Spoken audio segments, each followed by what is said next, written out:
Nei rā te reo pōwhiri o te reo tāta ki tēnā koutou katoa. As heavy rain hits the east coast of Aotearoa again, the town of Wairoa is keeping a watchful eye on the river. Wairoa has had a rough time of it lately, still rebuilding after Cyclone Gabrielle, when more bad weather last month saw the town flooded again. We'll talk more about that soon, but last Saturday, some good news as the focus went on rugby. Not one, not two, but 4 Wairoa teams made it to the finals of the Poverty Bay Championship. Irena Smith caught up with the Tapuae Men's premier side and one of the key men behind their success. Hard those straight. Go hard and fast, square them up, one in. No shift too early now. Yeah, two here. What's the touch? They say hard work pays off. That's certainly been true for the Tapuae Premier team, going unbeaten this season to make it to the finals of the Poverty Bay Club competition. I tried to really drill those, firstly fitness, because if there's no point being the strongest man on the field if you're not fit. Square up! Player coach Paula Ian Manuel Harmon came home to Wairoa, having gained lots of rugby experience in Auckland and Hawke's Bay. He's rallied the cuzzies together and passed on what he's picked up. I'm a big believer in whatever you learn, bring it home and teach your people, because if you're not going to make yourself available to share those experiences or that knowledge, then ultimately our people will miss out. The club began in 1904 and, like many, has had its highs and lows. But this year had a special feeling to it. When it was announced that we were going to put a premier team in, a lot of people didn't think that we'd be in the position we are now. A lot of people were like, oh yeah, they're stepping up from the senior ones, which wasn't really the case. Yes, there was a step up from some players, but there was also a mixture of premier players and quality guys within this team. So I had all the confidence that if we just prepared well, we'd go well in the season. Wairoa has had it tough. Last year there was major devastation from Cyclone Gabrielle, and late last month the town was hit again, flooding many homes. If we can bring some light in any way, I'm a big believer that sport's a great avenue for an escape, and hence why we've chosen to move the game to Lambton Square so we can make it a bit of an event. Probably the first time that I think the Premier competition has hosted a final in Wairoa, so to be able to do that is pretty heartwarming for me.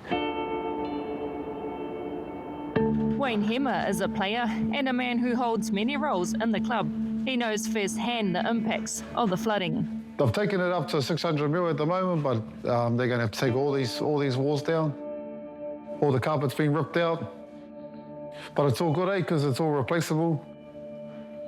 We have had a little bit of a hiccup with the old lino. There's asbestos in there, that's hence why the lino's still on the floor. This was the main bedroom. I think I might like it, taking their wall out and having a bigger room, but it's quite sad seeing our whare like this, but we know it's all going to be replaced. Is the whole street sort of damaged? Yes, pretty much from my neighbours across the road. All our whānau on these streets too, back towards the beach, have all been affected, and same over at Corporate Road, where the river is, which kind of went towards the end of Spooner's Point, all the way back. I think it's around 129-ish whares, and not all of them unfortunately have insurance or have whānau or have their proper support. Then when we also think about our whānau from over the bridge that went through Gabrielle, they had silt to remove, so man, I'm just so lucky we didn't have silt, because there was a mission removing that stuff, and we still have whānau that aren't in their whare today, and it's over a year. I was awake when the floods happened, and about 6 o'clock I walked outside and I had a whole nother river coming through my whare. Lucky enough we were up early enough to have my whānau ready, and we just hopped in our wakas and paddled out, I guess. I tried to go back earlier in the day to see if I could get in there, but it was the water had come right up to the other end of the street, so I couldn't even get near my whare. Well, hopefully there's some learnings there too, right, around, I guess, from a council point of view, and I guess those people that are in charge. I just can move forward with what I can do, so, and that's just looking after my own whare first and making sure my whānau's good, so that's it, yeah. Your whare and the rugby team. Yeah, that's the biggest priority right now. But not even flooding could shift the focus away from rugby. In fact, it has given them more impetus to go all the way. Yeah, had a few messages from, I would say, rival club members wishing us their best. So, you know, they start their message off like saying stuff like, never thought I'd say this in my lifetime, but go Tapuae. So that's been a bit of a buzz. Yeah, all the messages are coming through. Whānau that live in afar. It's been a buzz. Like last year was a buzz, but this year's just unreal. We need some good news in this town, some positive role models for the younger generations to look up to. And I said right at the start to the boys that's the real win for me, developing better humans, giving them purpose, because they're like we've got gang members in our team, we've got you know, some troubled youth that have even in the senior ones team that have been given a purpose now, and you can kind of take that opportunity and mould them into better characters and teach them skills that you can pick up on a rugby field or within a team environment that can help you out in all areas of life. So that's been the real win for me.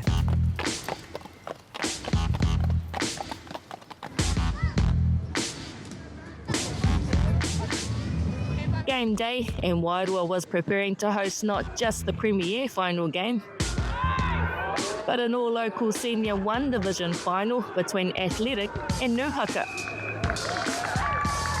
and the women's final between Tapuae and Gisborne's YMP. While Tapuae women didn't get the win and the weather wasn't playing ball, the atmosphere was electric, and it seemed every man and their horse, or goat, was at Lambton Square Park for what was predicted to be a tight battle. Locals still cleaning up after the latest round of floods are looking forward to today's game. The success of the local rugby clubs is a real boost. Today's the day. This whole season is what we've been working for, right?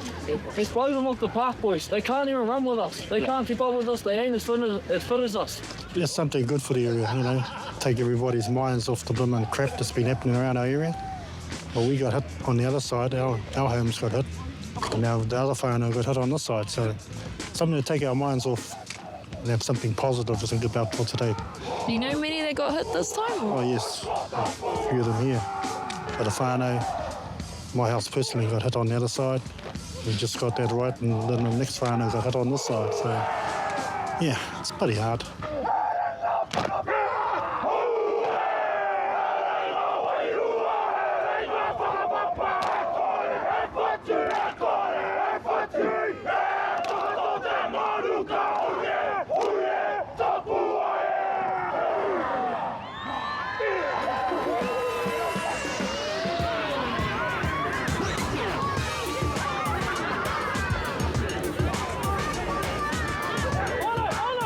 First half and the predictions of an arm wrestle against two-time Premier winners YMP went wrong.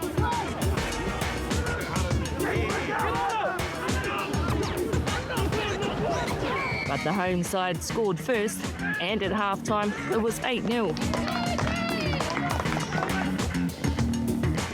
The weather wasn't deterring the crowds, who had turned up for what was a first final held in Wairoa.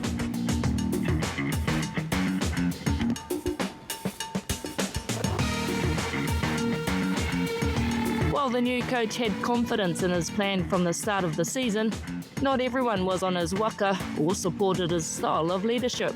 He just hit the ground running. Like we were just straight into it, and people were kind of caught off guard and probably left behind too. But once they got on the waka and saw where we were going and saw where it was headed and how it's a positive for not just us but the whole community, they all got on board. But yeah, definitely took some time for some of them to come around. We had, especially our own partner, they were probably the worst. But yeah, now they're behind us now. I had all the confidence in the team that we'd come into and shake the comp up. And then, yeah, we did with a few solid wins. And then our third game was against YP, who were the defending champs, which was an awesome occasion for us to host them here. We get along well with them. We've obviously got connections in their team, and yeah, we ended up getting the victory over them in a pretty tight finish. But it was an awesome occasion, and I actually ended up breaking my fibula in that game. Yeah, so been out for 10 weeks now. But with that happening, it was a bit of a blessing in disguise because it allowed the other leaders to step up on the field, really take charge and then start dominating with their communication to the boys, the way they play and the way they lead. Yeah, that's the way I saw it. So, you know, everything that happens that's bad isn't as bad. There's always opportunity and light to come out of the situation. So that's the way I chose to see it. YMP came back into contention in the second half, but it's also where not only fitness but defence played a big role in Tapuae's game. It felt like it was their day.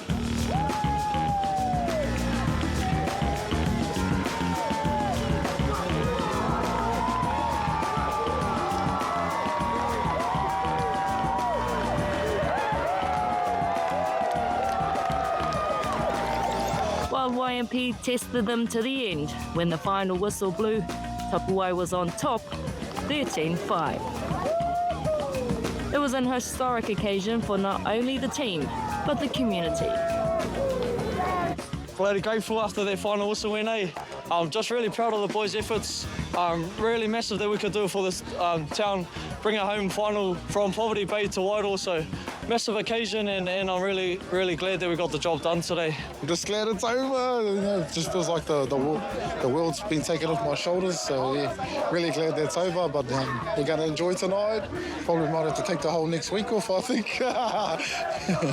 You guys said you'd do it for Wairoa, and you have? Yeah, that's hence the reason why I was taking a look around, seeing who was in the crowd, and not just Tapuae whānau, but the whole of Wairoa was here, so we did our community proud.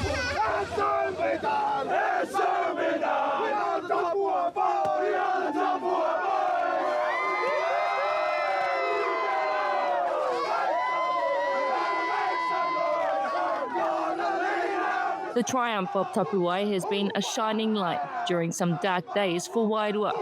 A staunch and proud town, a reminder that better things are always possible.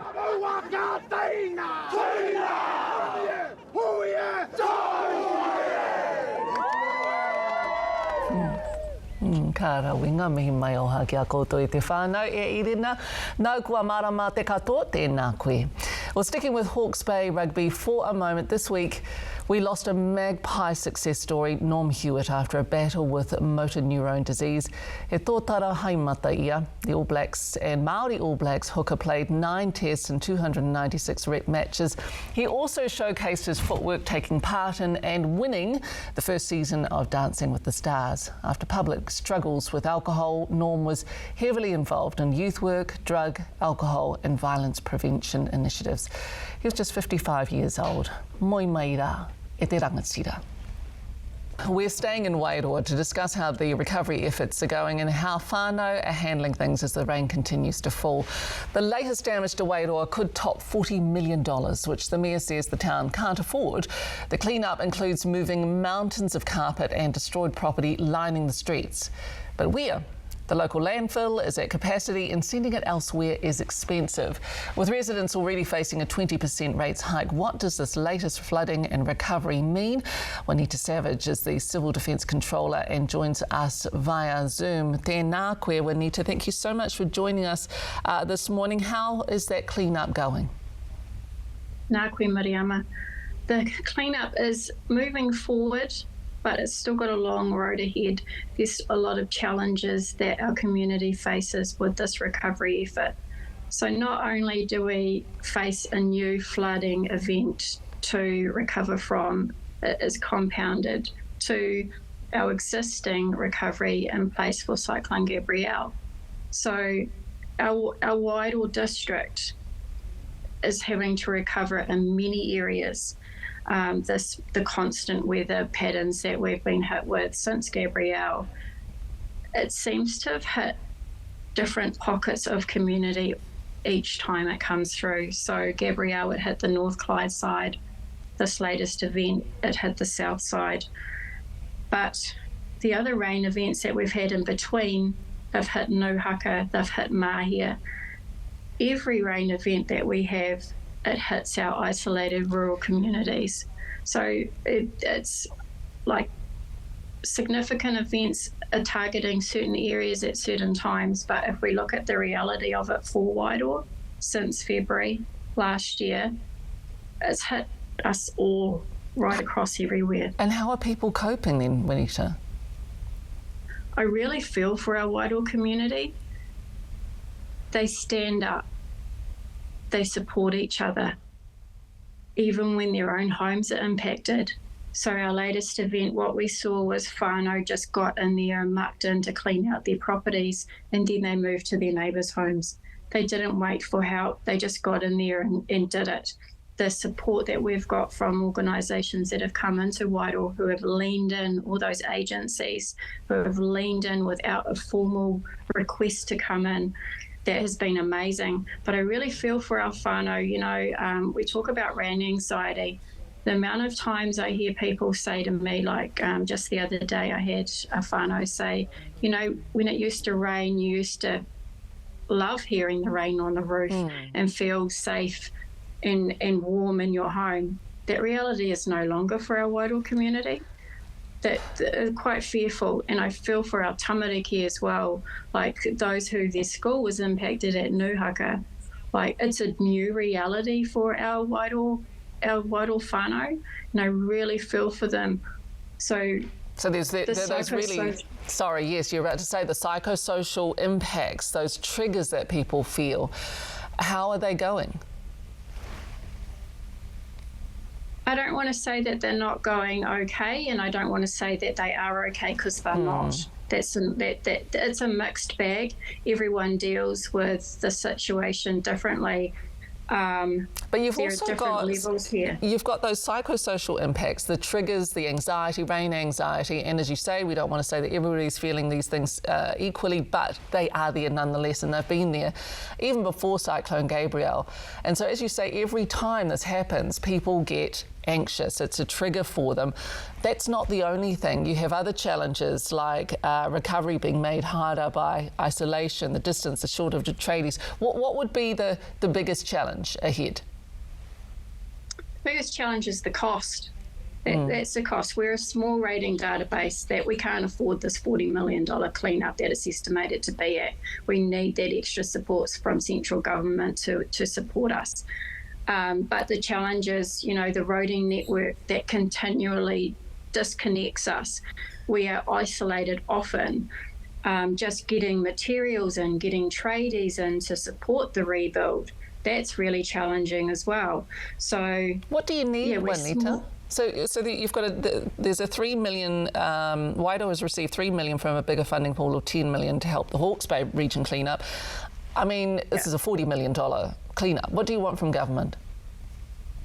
We need housing. We need housing. We need those support services back here. We have no health services. Well, I shouldn't say no. We have very limited health services. We've got no banks here. There's lots of infrastructure that our town is missing, and that makes a recovery even harder. We need, like, our roading, high priority, because we get cut off all the time. And so when I'm looking at a rain event and I'm looking at how we're going to have to respond to that, I prepare for isolation. That's just normal. But yeah, our roading network, our housing, our health, our psychosocial support, we need those things here on the ground now. Like MB have come forward and are supporting with the temporary accommodation services. We have, I think the latest figures I got were we had 63 registered for that service, but that's temporary. And, you know, when I consider Cyclone Gabrielle, they still are not in their homes. There are many still not in their homes. There are at least 80 to 90 whānau still out of their homes.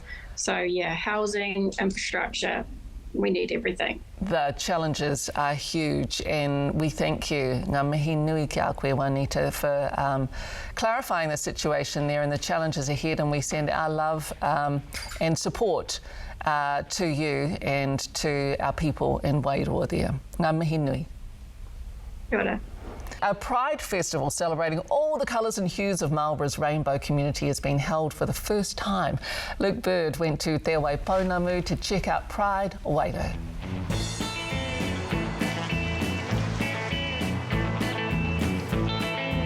When you think of Pride, ngā hunga takataapui, you think the big smoke, tāmaki makoto, te apuro nui pia. But believe it or not, rainbows come out everywhere, even in Waiharakeke Blenheim. Pride Wairau is here, and their community are showing up for it, from Taiohi to Pakeke. But how does a conservative town show their rainbow cheer? And who's coming out for it? Because there ain't no hui without takataapui. I feel like I've been very flamboyant pretty much all my life. I just never knew. I just thought I was me. Probably more restricted on my political beliefs rather than my sexuality.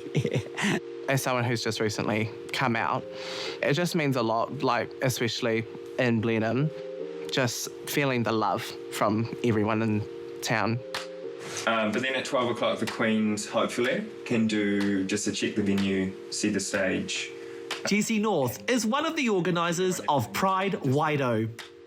Wairoa, it is quite a conservative region. It's known to be quite a conservative region. And when we were walking into Pride, you don't know what to expect. You know, we've been talking with the rainbow community here, and it's definitely what the rainbow communities want to see. It's definitely what the arts and, you know, those sort of areas want to see. But Wairau as a region is quite conservative.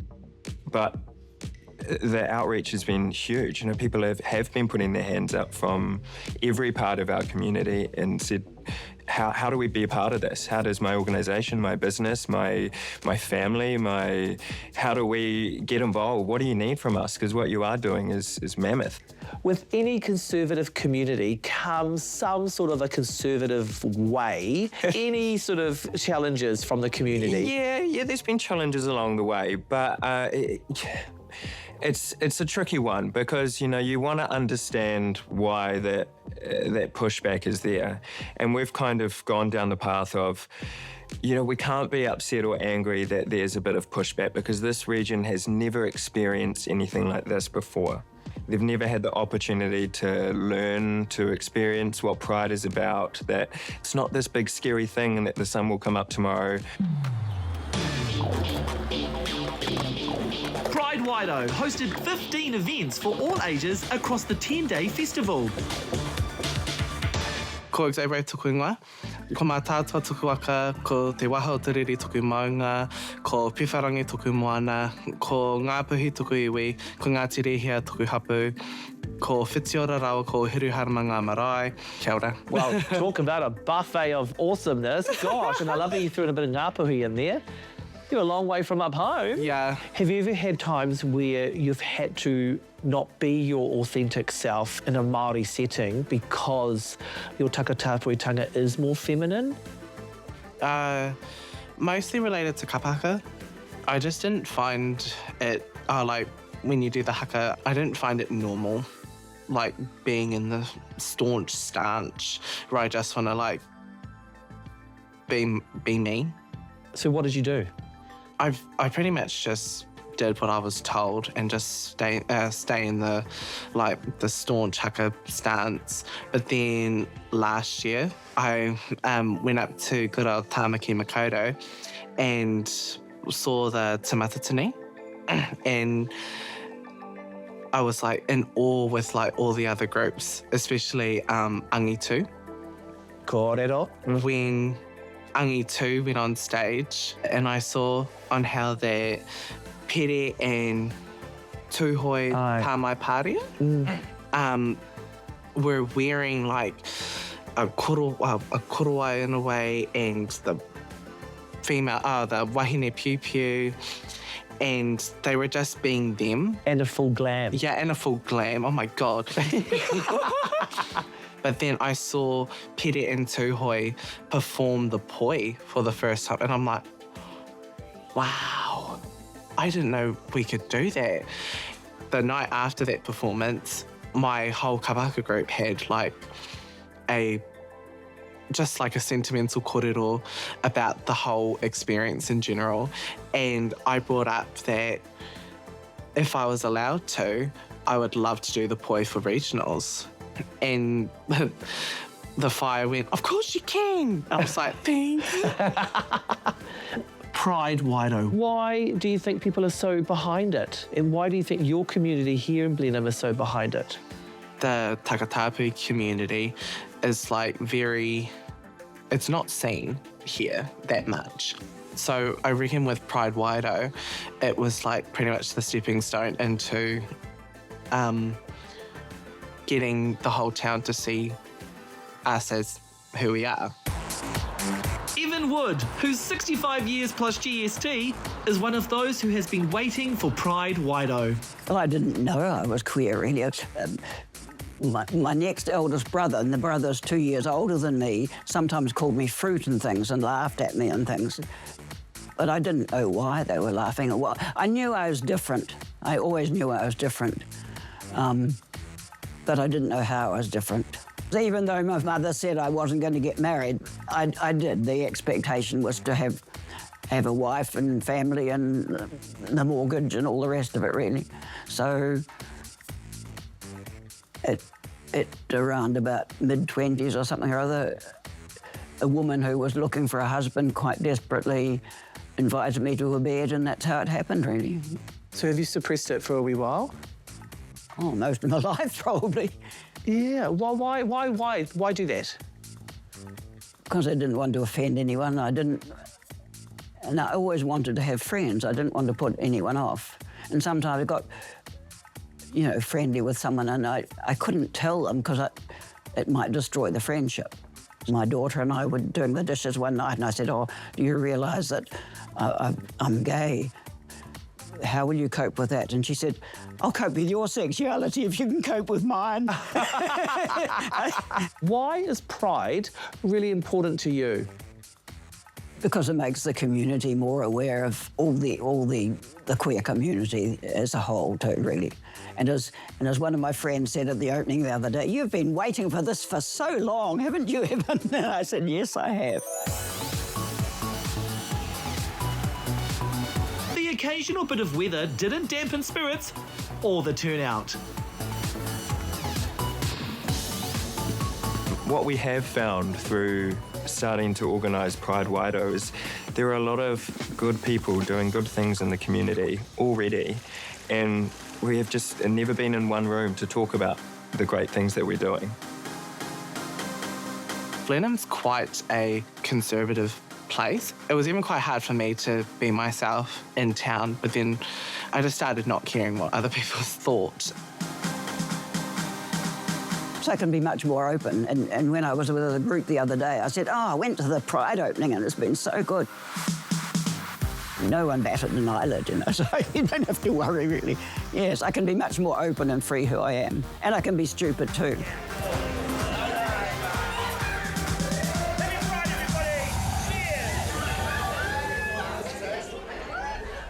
Cool as that, anei te mihi atu nei. Me te whānau takatāpuhi hoki. Ngā mihi nui e tā koutou mātakitaki mai. That's Marae for this week. The team will be back with you next Sunday. Kia hau maru te noho hei tērā wiki.